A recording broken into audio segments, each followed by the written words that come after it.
და მივესალმო ბატონ მალხას მაჩალიკაშვილს და მას ვთხოვო კომენტირება არა მარტო ამ ფაქტის ზოგადად იმის რაშიც აღმოჩნდით მე არ მინდა რაიმე რომელიმე საქართველოს კუთხის ან რომელიღაცა ჩვენ საზოგადოების თემის სპეციფიური დამოკიდებულებებიდან გამოვიდეთ აი ზოგადად საქართველოში რითაც თავი მიგვაჩნდა და მიგვაჩნია ღირსეულ ადამიანებად ვინც არიან ჩვენი არქეტიპები ჩვენი გმირები ვიზეც ვზდით ჩვენ შვილებს ბავშვებს მომავალს აი ამ ყველაფრის ფონზე ეს რანაირად შეიძლება ხდებოდეს რაც სახა სერიოზულად განვიხილოთ დიახ, მოგესალმებით, მივესალმები ჩვენს მაყურებელს, ასევე მინდა მივესალმო და გავამხნევო ჩვენი სინდის პატიმრები, პოლიტპატიმრები. ხმნეთ უნდა იყვნენ და უნდა გაუძლონ ამ სისტემას, რასაც კი არა რუსული სისტემაა. რაც შეეხება ახლა უსმენდით ხო ზია ამაღლობელის ამბავს მე დავიწყებდი იქიდან საქართველოში ჩვენთან ჩვენ ძალიან ძირძველი ერი ვართ და არც ზრდილობა, არც ნამოსი, არც კაცობა, არც ვაჟკაცობა დღემდე არ დაგვიკარგია, არც დაუკარგავთ ჩვენ გეორგიევსკის ტრაქტატის მერე რუსებთან თანაცხოვრებით მოვედით აქამდე მაგრამ როგორც ასეთი ჩვენთან საქართველოში ქორწილებიდან იმ ღამეს პატარძალი არავის არ წაუყვანია ეს როგორც რუსეთში ხდება ყოველ ქორწილიდან ის პატარძალი სხვას მიჰყავს იმათთან ცხოვრობდით ეს ჩვენთან არ მომხდარა ევროკავშირის გაწევრიანების შემთხვევაში არც ჩვენი კაცები გათხოვდებიან რაც შეეხება ზია ამაღლობელის თემას კაცების გათხოვებისა კი არ უნდა გვეშინოდეს მეორედ რო არ დაიბადოს დგებუაძისნაირი ქართველი. აი ამისა უნდა გვეშინოდეს.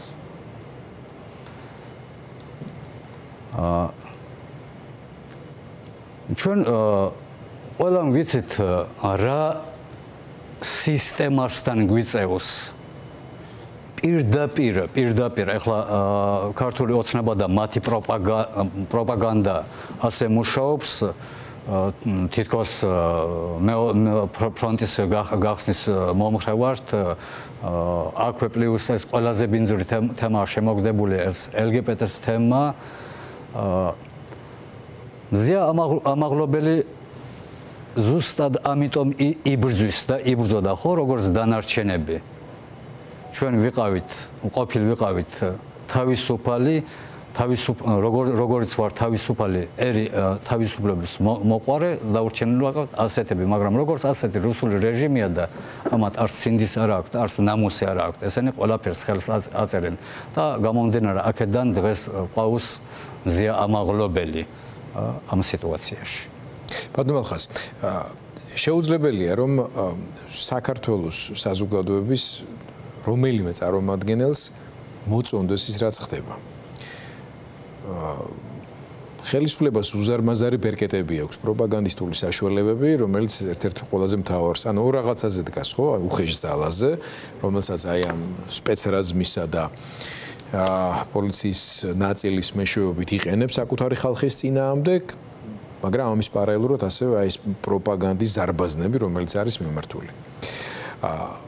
გამომდინარე იქიდან რომ თქვენ როგორც თქვით ჩვენ არ ვართ ახალი ერი ასე ვთქვათ. დიახ.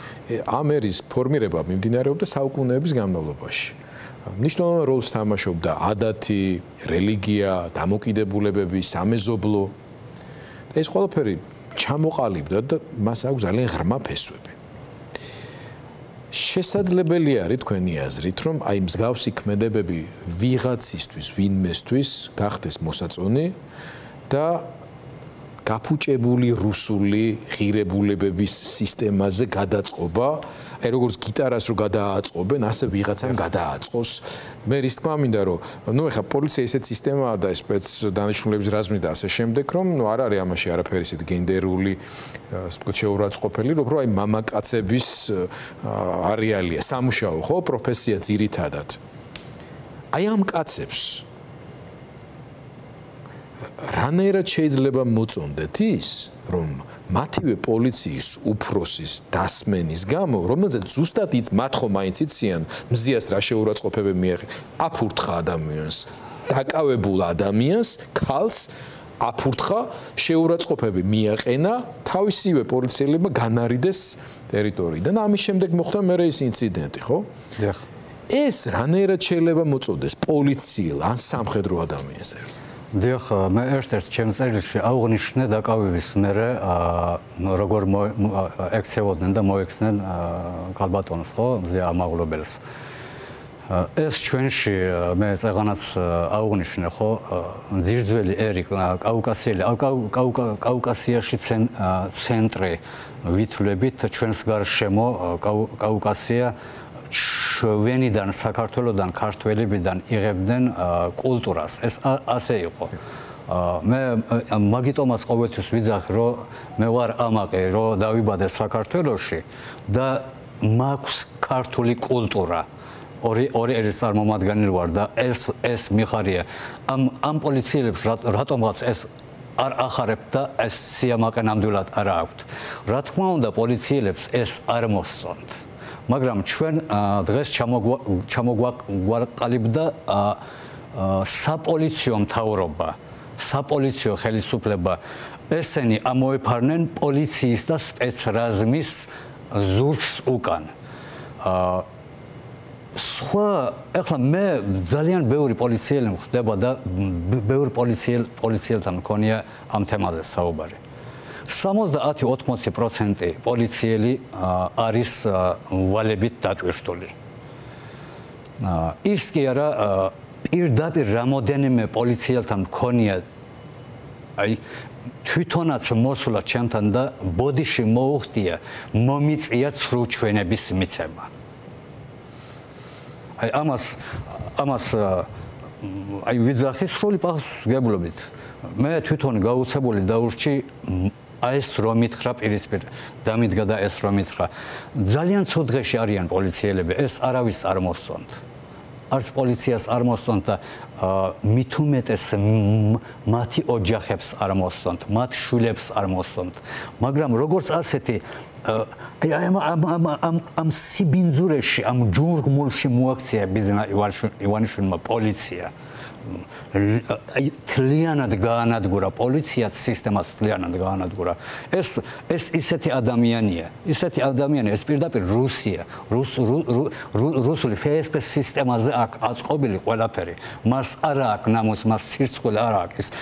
მაგას შუბლის ზარღვე აქვს გაწყვეტილი. მე გაუცემელი ვარ საერთოდ თუ მას ეკონია. რაც შეეხება გადაწყობა ამ სიბინძურეზე, რუსულ სისტემაზე სიმინძურეზე, ეს შეუძლებელია, ეს არ მოხდება. ეს ქართველებში არ მოხდება. ქართველს ვერს გააროსებენ, ქართველ კაცს ვერს გაათხოვებენ. ეს მე იცით რა მიკვირს?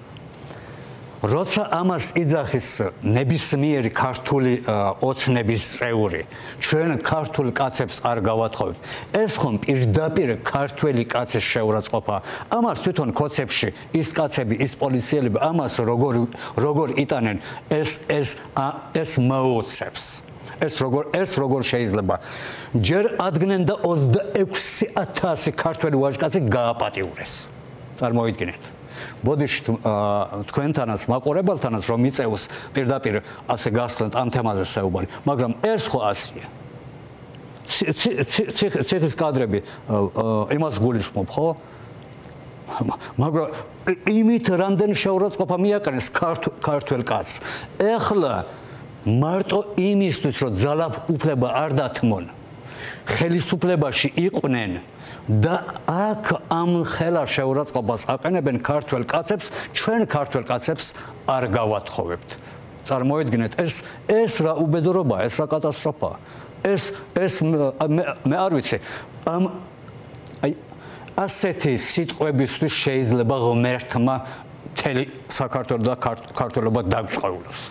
ეს არ შეიძლება ამ თემაზე კაცს როგორ უნდა აკადრო, შენ თუ ის მოვიდა გაგათხოვებენ, თუ ჩვენთან დარჩი რუსეთში, კარგად იქნები.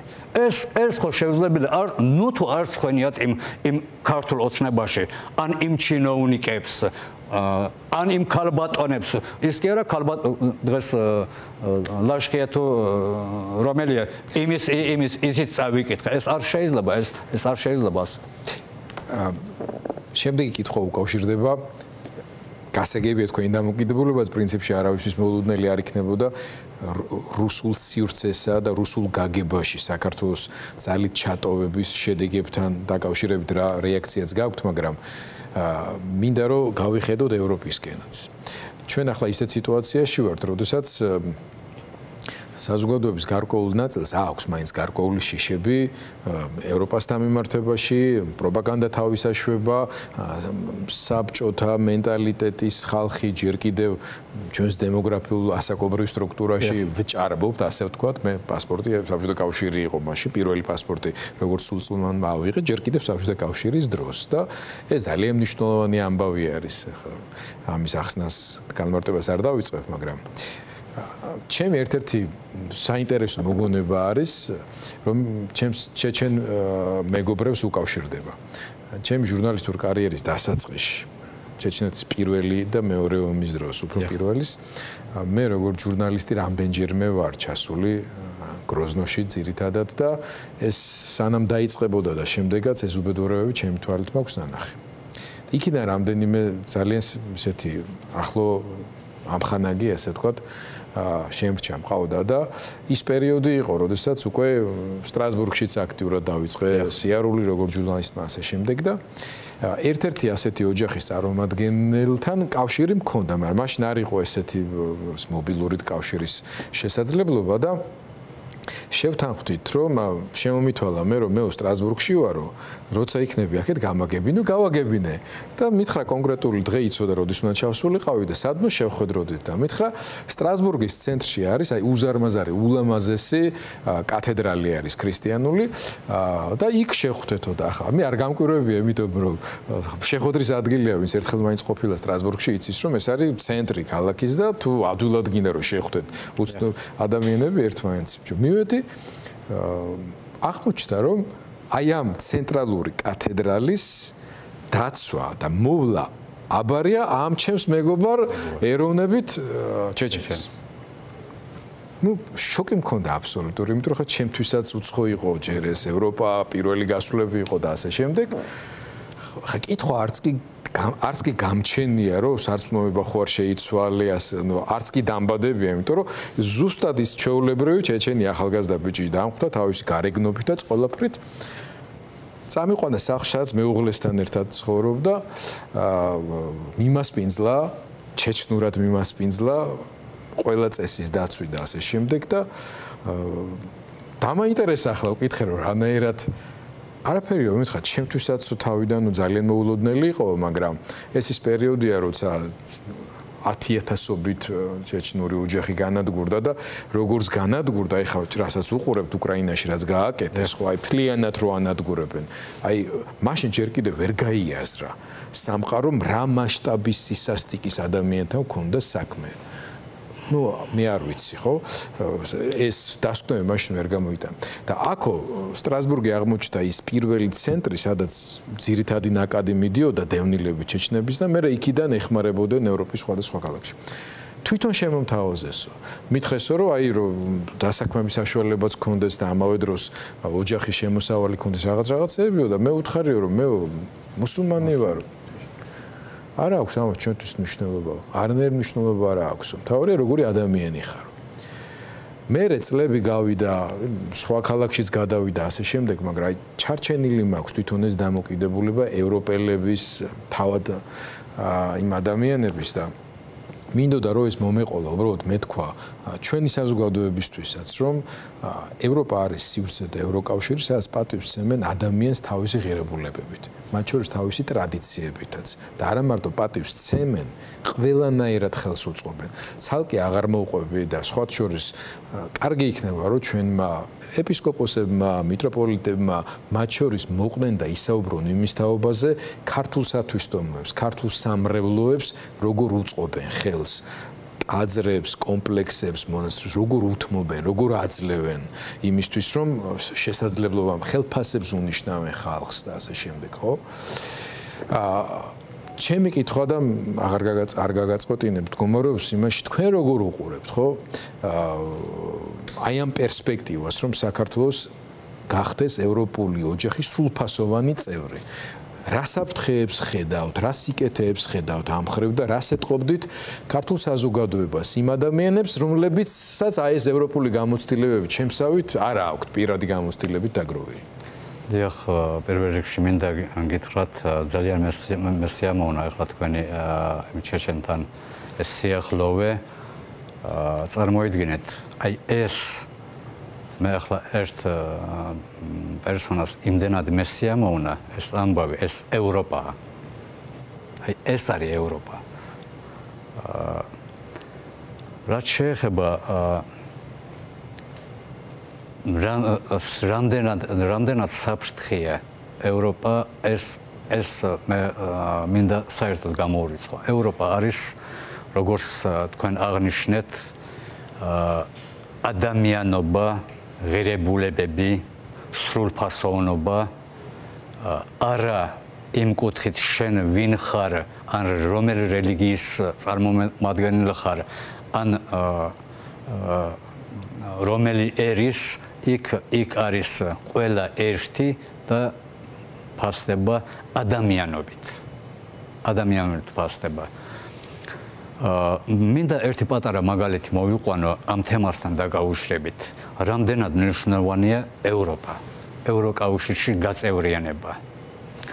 მე დაახლოებით 60 წლის კაცი ვარ. 47 წლის კაცი. მე თვითონ დამაინტერესა ერთმა საკითხმა და დავიწყე ამ თემაზე მუშაობა. 50 წლის განმავლობაში ჩვენთან ხეობას გულისხმობ.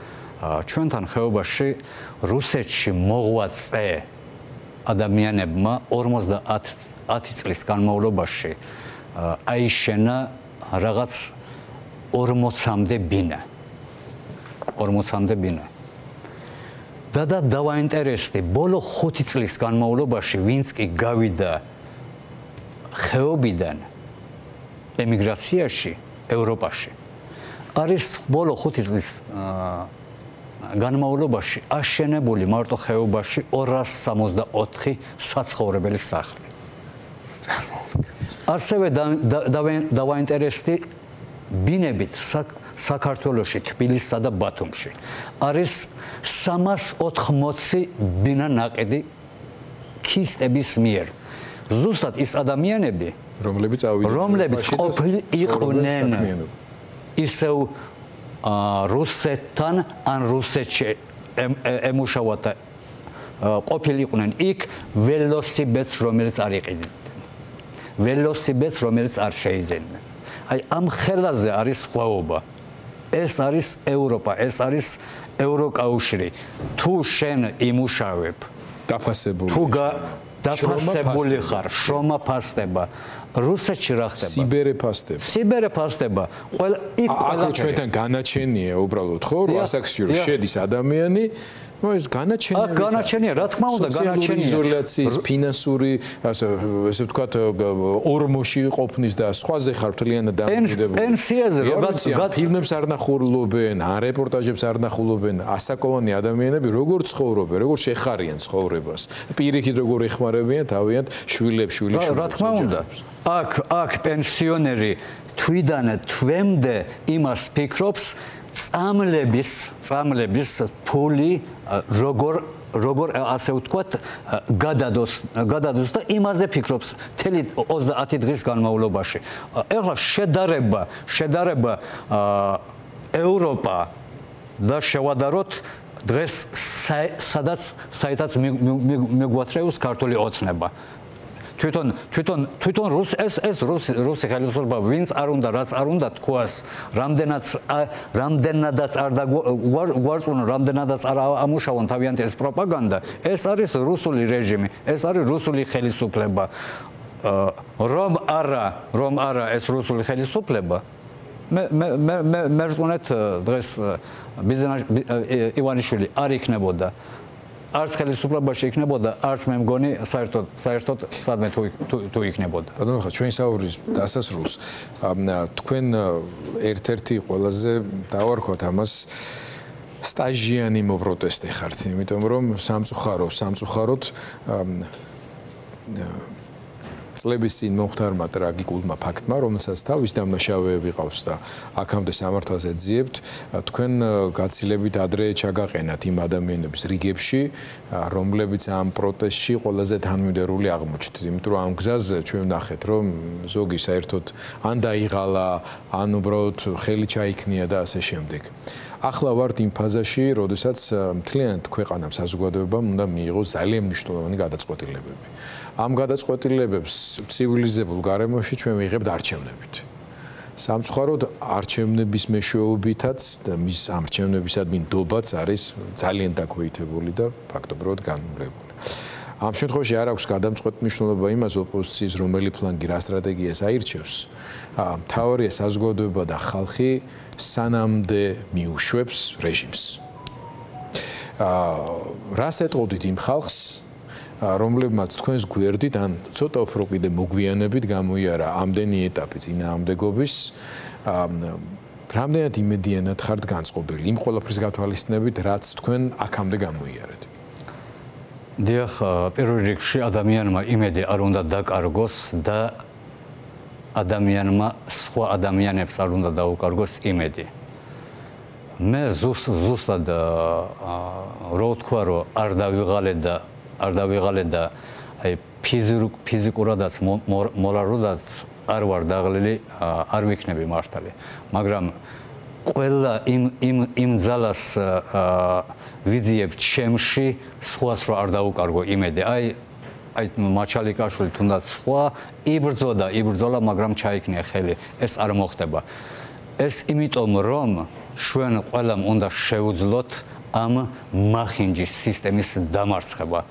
რა თქმა უნდა, მე სიმართლე გითხრათ, არ მგონია არჩევნებით თუ რამეს მივაღწევთ. აქ არის ძალიან დიდი